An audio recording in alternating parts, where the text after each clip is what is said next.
Bonjour à tous et à tous les amis, donc je suis super ravi de vous retrouver aujourd'hui, j'espère que vous allez bien. Donc nous allons procéder aujourd'hui au montage et remontage du VHS 2S.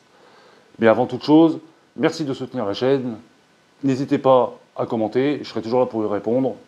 Si vous avez des questions, je suis là pour ça, donc vous pouvez y aller, il n'y a pas de problème, je mets entre 2 jours et 1 semaine pour y répondre. Ensuite, merci de soutenir la chaîne, mettez des pouces bleus, ça fait plaisir et ça motive. Donc nous allons commencer tout de suite après ça. Donc nous voici donc en présence donc, du VHS 2. Donc arme vide, bien évidemment, pas de chargeur. Première chose à faire. On arme la culasse. Ensuite, une fois que c'est fait, on va commencer par enlever la crosse. Donc vous avez les goupilles prisonnières dont j'ai parlé sur la précédente vidéo qui sont ici. Donc on pousse tout simplement. J'essaie de bien le faire devant la caméra, donc ça c'est une chose qui n'est pas évidente. Voilà, on tire. Là vous tirez un bon coup sec. Et ça vient tout seul. Donc là vous avez le ressort récupérateur plus la tringlerie. Alors attention, je vais vous expliquer ça après. Suivez bien les vidéos au niveau de la tringlerie. Il faut faire très attention au niveau de cette tringle là. Vous pouvez l'esquinter. Comme vous voyez, ça pivote dans tous les sens. Donc ça rentre dans son logement. Et pour la rentrer dans son logement, des fois c'est pas évident à mettre. Je vais vous expliquer ça juste après. Une fois que vous avez fait ça, on démonte le garde-main. Pourquoi? Parce qu'en fait, la poignée de transport, elle est prise là, au niveau des ergots du garde-main. Donc, c'est-à-dire que si vous n'enlevez pas le garde-main, vous allez vous forcer, ça ne sortira pas. Donc, la première chose à faire, c'est d'enlever le garde-main. Donc, même topo, on pousse sur la goupille, donc ici, on tire la goupille, garde-main, on tire sur l'avant, attention au dos, tac, ça vient tout seul. Ensuite, levier d'armement sur l'arrière. Ici, vous appuyez donc ici, et vous allez remarquer quelque chose. Voilà, ça revient. Donc là, par contre, il faut rester appuyé dessus. Il va falloir faire un mouvement vers le haut, mais vraiment fort. Pour la simple bonne raison, c'est que ici, vous avez un ergot, vous avez un cylindre à l'intérieur de la poignée qui est maintenu dans l'ergot. Il faut la faire pivoter, donc il faut faire pivoter la poignée vers le haut, mais il faut y aller fortement. Donc vous restez le doigt appuyé dessus, comme ça. Donc là, je suis désolé, mais vous ne le verrez pas à la caméra, parce que ça ne va pas être évident. Vous tirez un grand coup. Voilà, comme ça.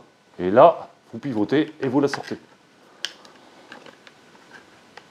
Alors des fois, voilà, c'est un petit peu difficile à venir. Ensuite, nous voilà en présence du gaz-piston. Donc le gaz-piston, voilà, tout simple, hein. Donc c'est un système avec un piston qui est ici, ça recule, ça tape dans la tringlerie et ça fait reculer la culasse pour la réarmer. Donc, tout simple. Donc, pour démonter le gaz-piston, c'est en 2 parties. Donc vous voyez ici, il y en a beaucoup qui ont déjà eu le tour. Il faut d'abord maintenir la partie du haut, donc le piston en lui-même. La tringlerie, vous la descendez. Une fois que c'est descendu, vous n'avez plus qu'à sortir la tringlerie et le gaz-piston. Alors attention à une chose, pour ce qui concerne les gaz-pistons. J'en ai parlé la dernière fois. Vous avez les gaz-rings. Donc les gaz-rings, ils sont là. Voilà, ces espèces de petites rondelles, hein, si on peut dire ça comme ça. Mais attention, les gaz-rings, ils doivent être... la fente qui se trouve au niveau des gaz-rings ne doit pas être l'une en face de l'autre par rapport aux autres gaz-rings. C'est-à-dire qu'il faut les tourner d'un 3/4, comme ici par exemple. Voilà, donc ça c'est à vérifier à chaque démontage. Donc ça, il faut vraiment bien le nettoyer après chaque tir. Notamment aussi au niveau de l'intérieur. Donc là, il est démonté sommairement. Voilà ce que ça donne. Ça ressemble un petit peu au FAMAS hein, quand on regarde. Hein, c'est vraiment bien foutu. Hein. Inutile de démonter le puits de chargeur. Hein. De toute façon, un coup de chiffon et c'est terminé. Donc là, on va procéder au remontage. Donc le gaz-piston. Ici, cette partie-là, pour marquer que ça bouge. On rentre bien le gaz-piston. Ça, on met bien en face. Alors, il y a 2 solutions. Soit vous faites comme ça. Bon, moi, j'aime pas faire comme ça. Il y en a qui font comme ça. Moi, je fais pas comme ça. Voilà, comme ça, on maintient le piston. Quand on a les mains pleines d'huile, là, c'est pas évident.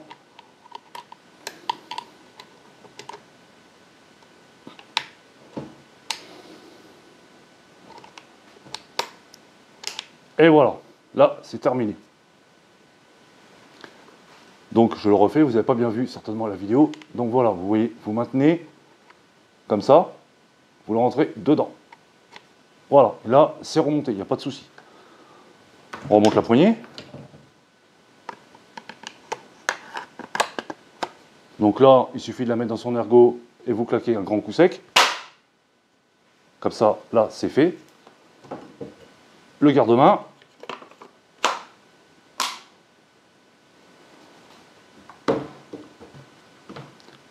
Et là, je ne vous ai pas sorti le transporteur. Donc là, je le sors pour vous montrer. Donc c'est pareil, ça, il faut le démonter. Donc là, vous pouvez faire comme je viens de faire, ou vous pouvez carrément tout démonter d'un seul coup. Donc moi, en général, je fais comme ça. Je le démonte après. Une fois que j'ai bien démonté mon gaz ring, que je l'ai bien nettoyé, que j'ai nettoyé toutes les parties métalliques à l'intérieur, je démonte ça. Bon, moi, je fais comme ça. Bon, après, chacun fait comme il veut. Ensuite, ici, vous avez un petit ergot. Là, vous appuyez dessus. Et là, vous avez le bloc détente complet. Comme je vous avais expliqué la dernière fois, ça ressemble étrangement, comme deux gouttes d'eau, à un bloc détente de Ster AUG. Donc ça, c'est pas mal. Donc je suppose, j'en suis persuadé, de toute façon, ça je l'avais déjà dit, qu'ils vont nous sortir des nouveaux blocs améliorés pour pouvoir avoir des départs beaucoup plus pointus sur le plan dynamique. Donc faites attention à cette pièce-là par contre. Cette pièce-ci, là. Là, il faut faire gaffe à celle-là. Regardez bien si elle est bien en place et qu'elle n'est pas bougée. Ça, j'avais remarqué ça une fois que j'avais tiré. Il faut faire attention à ça. Donc, ça, c'est à nettoyer. Un petit coup de graisse, un petit coup de soufflette et c'est fini. Donc, on le remet. Donc, c'est tout simple à mettre. Hein. Il y a un petit ergot à l'intérieur. Voilà. On bascule. Et c'est fini. Ensuite, on rentre par l'intérieur le bloc et avec le transporteur.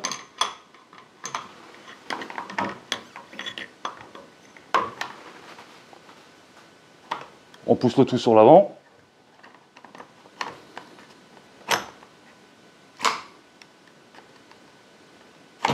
Voilà.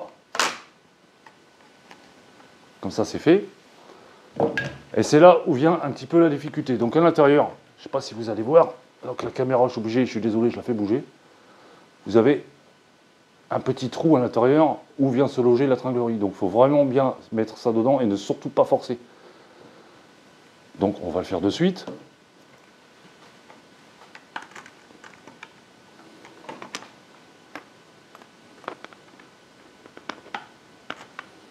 Voilà.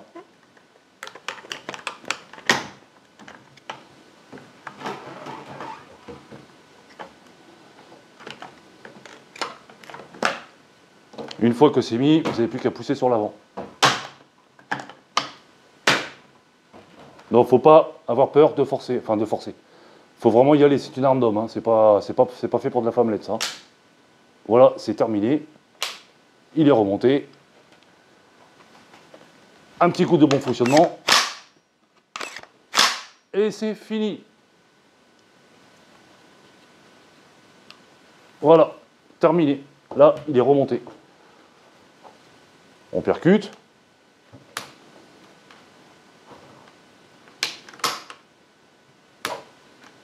On remet à la sûreté et c'est fini.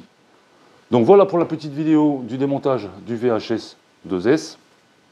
Donc j'espère que ça vous servira. Attention à l'intringlerie, donc je sais, ça a été un peu mal filmé, je suis vraiment désolé parce que là, pour vous montrer l'intérieur ici, au niveau de l'intringlerie, donc c'est pas évident pour pouvoir la mettre, mais de toute façon vous avez un petit logement, donc l'intringlerie comme je vous ai montré, donc c'est la tige rentre dans un logement, il faut bien viser le logement, bien la mettre, il ne faut surtout pas forcer parce que si vous la tordez ou quoi, c'est foutu. Donc il faut bien la mettre, une fois que vous l'avez bien mis, vous tapez un grand coup sur la crosse et c'est terminé, ça rentre tout seul. Donc voilà, terminé pour le VHS2. J'en ferai une autre vidéo sur une autre pièce du VHS2 que j'attends avec impatience. Et suivez bien la chaîne parce que cette pièce-là, elle va être, on va dire, unique en France. Parce que je pense que je vais être le seul à l'avoir. Donc il y a une pièce qui va arriver pour mon VHS2. Et je vous ferai une très belle vidéo à ce sujet-là, parce que là, ça va être autre chose. Donc, je vous remercie. Je vous dis à très très bientôt et vivement la prochaine vidéo. Merci.